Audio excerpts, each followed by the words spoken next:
And we are live. We're here. Good morning.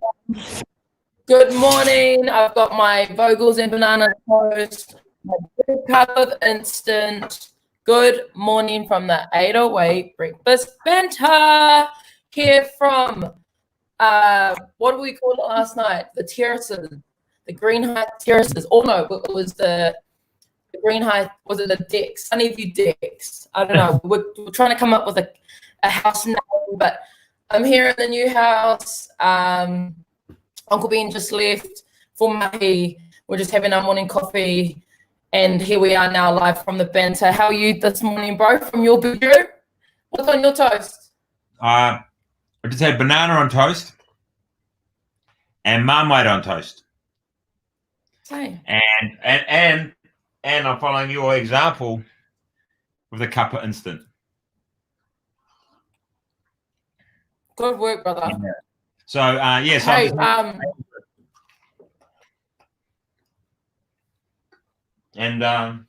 yeah. I'm just gonna move. We had a mean morning in the house. It was awesome. We had a real big crew this morning in the house from both classes. A couple of newbies. Yeah. Which is awesome. Good to see. Hello, Sam. Look at you. You look like you're in like the labyrinth. We're waiting for Uncle Telmo to come around to fix our Wi-Fi. So I've just got to go down where the Wi-Fi's stronger, so I'm not getting the lag. I was gonna say, can you see me and hear me now? Yeah. Thanks for hearing us yesterday, bro. I know I jumped on the StreamYard beforehand and you said, "Oh, look at you look like shit," and I was like, "Yeah, nah." Can you help me out? And you came through, so thank you for holding it down. It was good. We actually yeah. We did a real mean session afterwards with Sam, Kendall, Amber, Faith, me, and Kenny. Mean. The Iron Triathlon. Was that the bench press one? Yeah. Mean. I just want to say, hopefully, Sammy, you're listening. We beat you. Oh God, who? You and Kenny? Yeah, we beat her and Kendall. Smashed him by like a round. It was embarrassing. Embarrassed. Speaking of training, did you see that new post that old morning chalk up? Oh, Dave Castro put up. Mm-hmm. Yes, I did. Thoughts on that? If you just want to give everyone a quick brief on what that message was.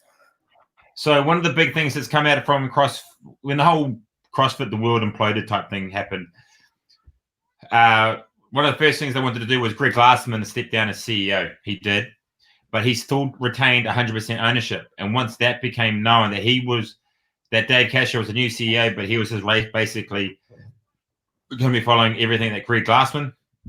Yeah. 100% owner. The world was like, no, we don't like that. He needs to be absolutely gone. And then all the sexist comments about how much of a sexist he was, that all came out. So as a flow on, people were saying, well, we're not going to be part of this now unless Glassman is 100% gone. Yeah. So obviously the powers that be within CrossFit headquarters have been probably working behind the scenes, but didn't make it a lot known because there would have been a lot of non-disclosure agreements written about, okay, we can't talk at the moment because we're going through this real big process because it's a multi-million dollar, if not $100 million business. Yeah. That they're going, right, okay, yeah, so we got to figure out how to get this out because it's not as easy as, okay, Greg Glassman, you sell the company. Greg Glassman is then going to go get it valued, and then there's got to be all these other things on top of it. So an affiliate owner by the name of Eric, I think his name is, Eric Rizos, who is the owner of a CrossFit box in Denver, Colorado.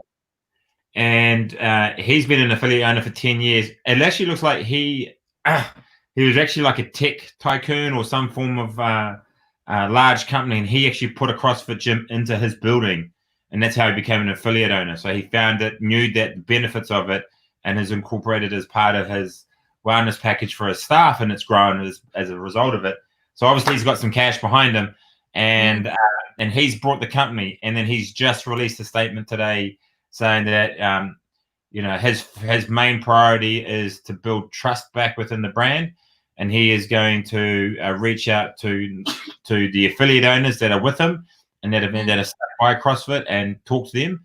But at the same time, he really wants to reach out to all the ones that have left, and his goal is to bring them back.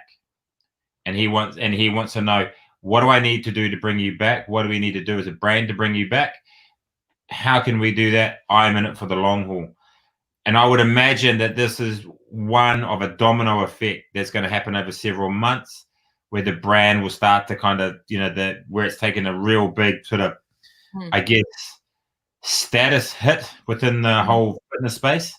That'll kind of settle down, and then we'll start to see some form of rebuild happen.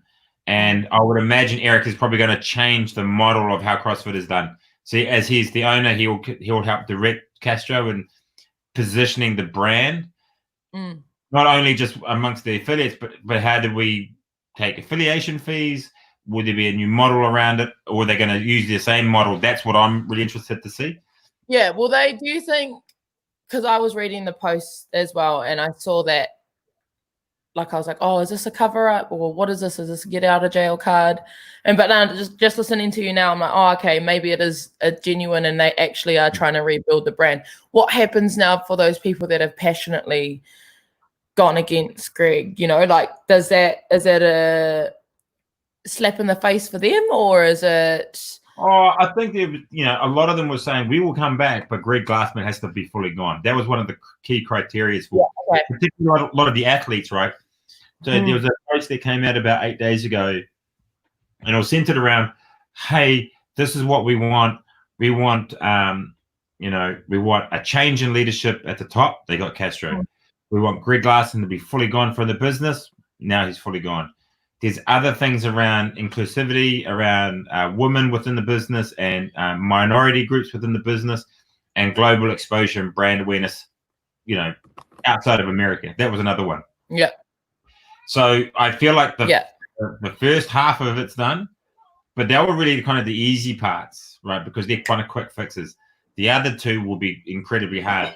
I actually was thinking that if I was Eric, the first people that I would be wanting to bring on, either as consultants to help him understand the business better, would be Maz and Heba from Buttery Bros, because they were for 10 years, then got fired, have now created a global brand themselves as the Buttery Bros, because they're doing global fitness, but they have such a good temperature gauge of what is happening that if I'd be going, right, dudes, I need to bring you in because of the grassroots what's happening on a wider spectrum. What do you think we should do? And if I was them, I'd be bringing them back as the clear team, because they were that good. Yeah. Damn. Yep. So that's what's happening in the CrossFit world. That's the update. It'll be interesting to see what the athletes do and how they come through in response to this. So be sure to keep an eye on that. We'll keep an eye out on that for you. What else has been happening? Yeah, I left you hanging yesterday.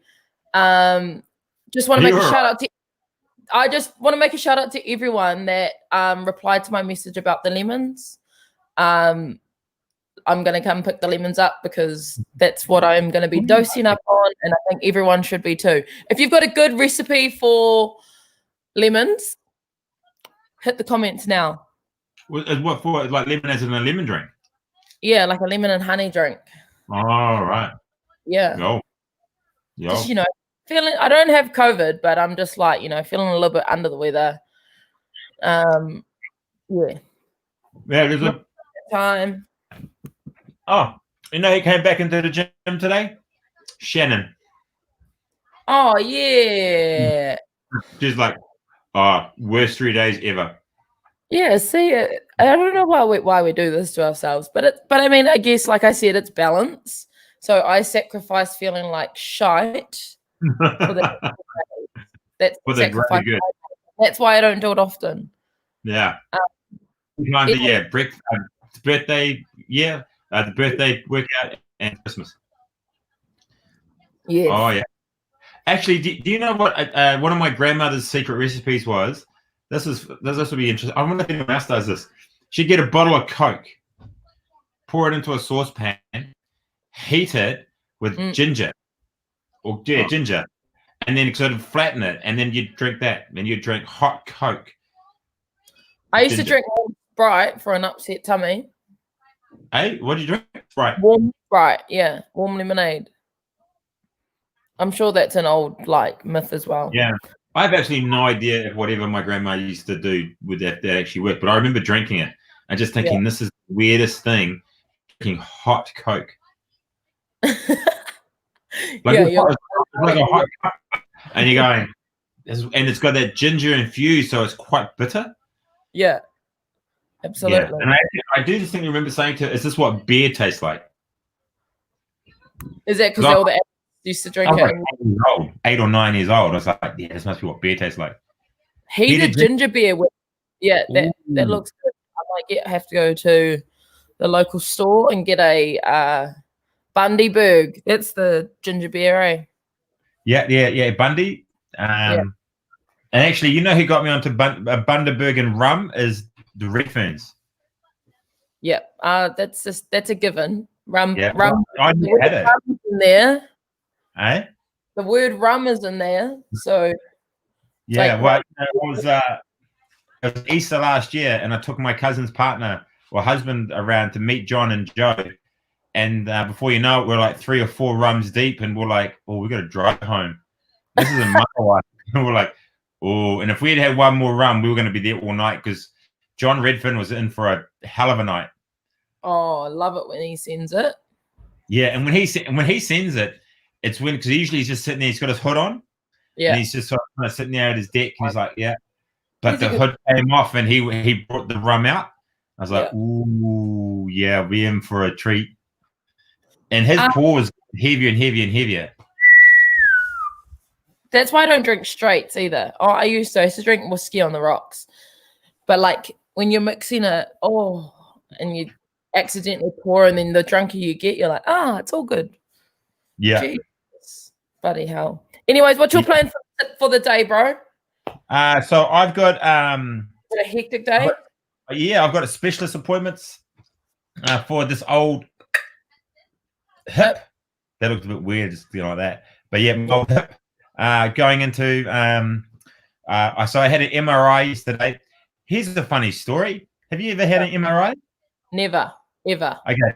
So for those that haven't had an MRI, I'll give you a quick overview of what happens, right? What you do is you get dressed in this stupid white gown and you get taken to this huge room, and there's a big circular machine, right? And there's a hole in it, like a donut, and there's like a bed, and it slides in. Yeah. And so when you lie down into it, you got to be perfectly still because it takes a whole lot of magnetic resolutions. It goes around the circle. It's really loud. Got to have earmuffs on, but they strap you in. So you're lying down, you're perfectly straight.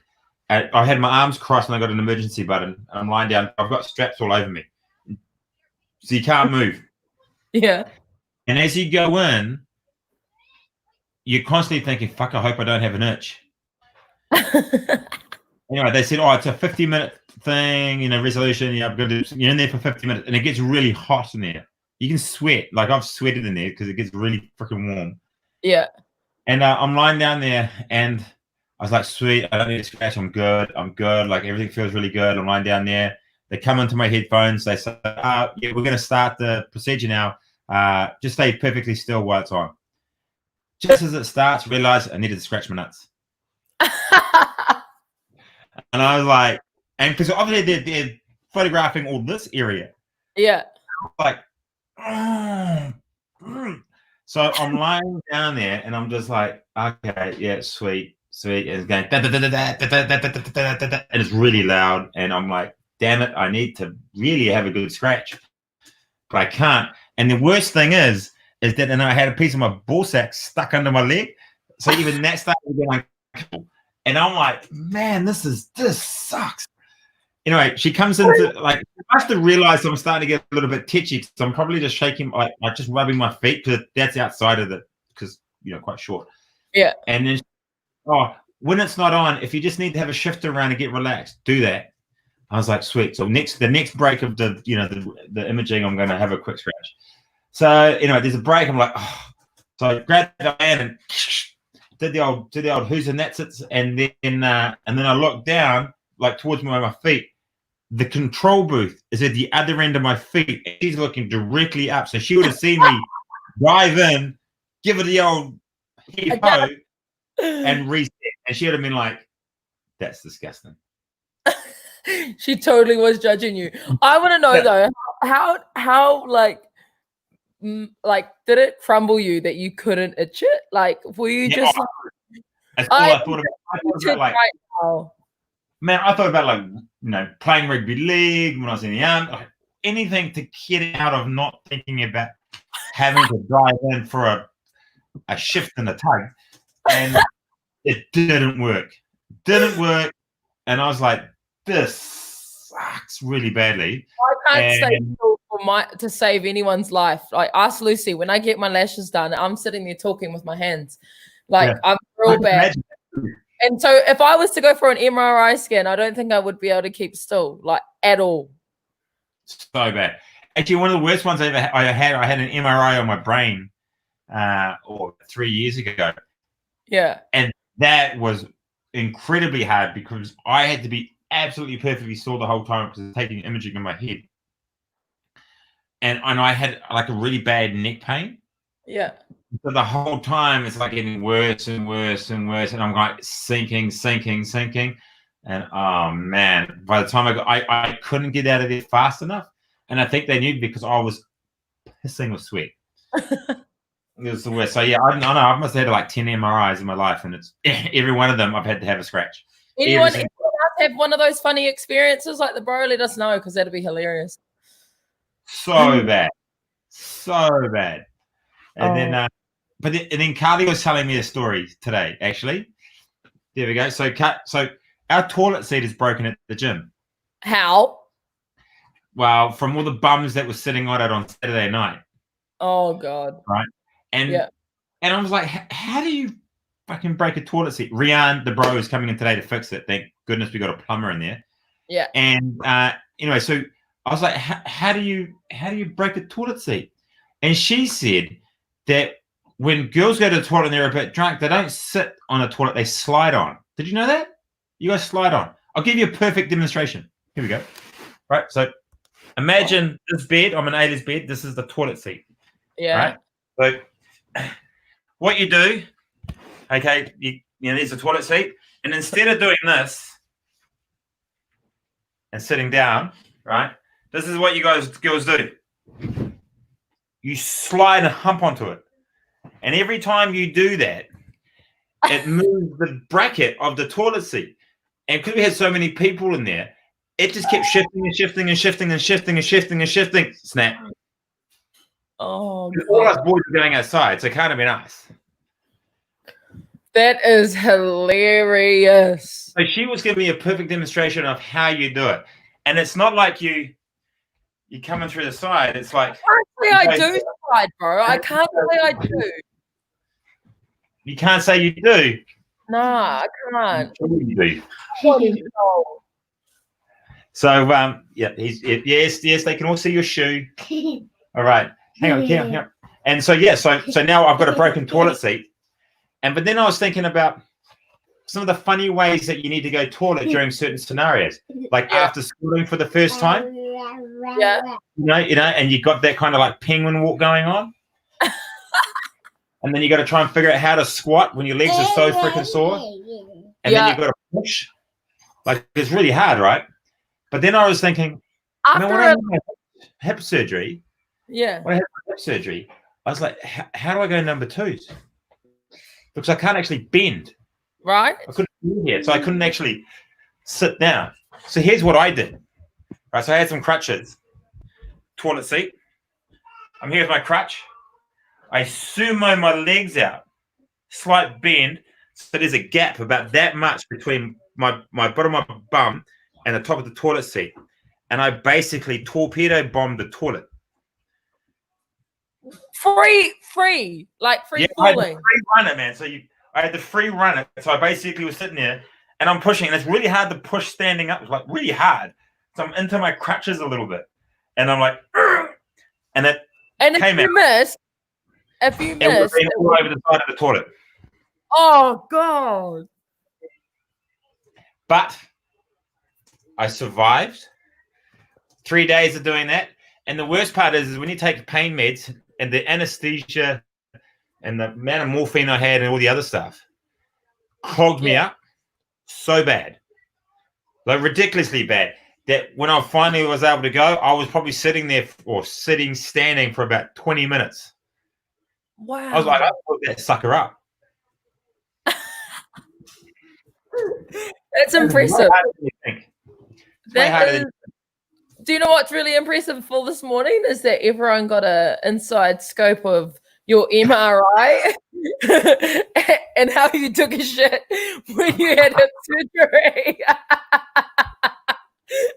That is how we're starting this morning. Yeah. Getting pumped. And you know what? We didn't even fucking plan this either. No, I know. That's the part that I love. This is genuine. Like I'm finding out about this too, guys. It's epic though. But it's like how wasted it was. Like when you and Fee came and saw me on the day that I had my surgery. Yeah, I was cooked. You were gone. We couldn't sentence together. You couldn't even string a sentence together. And when you were trying, you were really working hard to spit the words out. You were in fine form. I had so much morphine. Oh gosh! I think it would have been illegal. Because when you do a pain pump, they gives you a mil shot. Your hip just got cut out, so I would be assuming that you would be happy dosed up on that stuff. Well, it wasn't really that sore. Like my hip wasn't that sore. I was like, oh, this is all right. Like it's not that bad. And then I took a morphine, and then I just kind of like if you may or may not have partaken in illicit substances in the past, you may or may not have experienced some euphoric feelings from said pharmaceutical. And then when you take said pharmaceuticals often, you feel like, damn, that's a pretty good hit. So after about 3 or 4 shots, I was like pinging. And then every 5 minutes, I was literally continuously for 12 hours. I didn't even sleep that night. I was so cooked. Wow. Health insurance, get you sorted. 100%. 100% be sorted. But what, are you going to find out about your hip getting after all that? What do we find out about your hip? Yep. So I go to see my sports physician, Mr. Mark Fulcher, today at 10:15.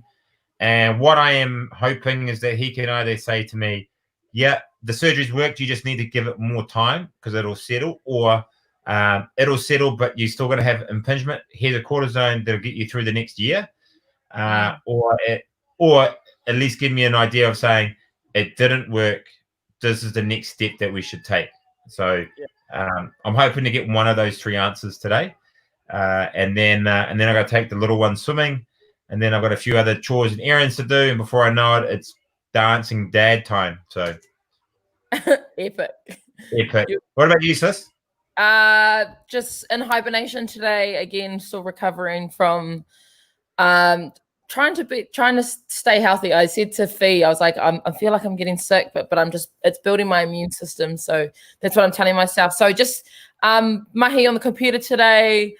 And I was going to come train, but I don't know if I will. I might just keep my germs here until tomorrow. So probably get yourself back better. But I thought I would share a photo with you all before we do the quote.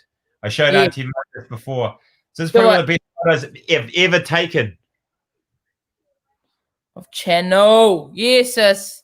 Look at that. It's the face when you get told that you have to do grace 3 times. Or that's the face that you make when coach says 1,000 war balls for time. Yeah. Good comes through. Anyways, quote of the day. I've got a cheeky one that got me yesterday that I saved. What you love, you empower. What you fear, you empower. What you empower, you entrapped. You need to push that sucker up. Yeah, that's the one for today. So get it, fam. Even though I'm not feeling 100%, still giving it my 100%.